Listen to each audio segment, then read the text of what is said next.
সবকিছু চাইবো কার কাছে?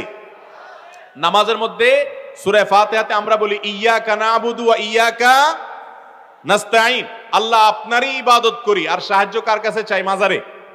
আল্লাহ আপনার ইবাদত করি আর মাজারে গিয়ে সাহায্য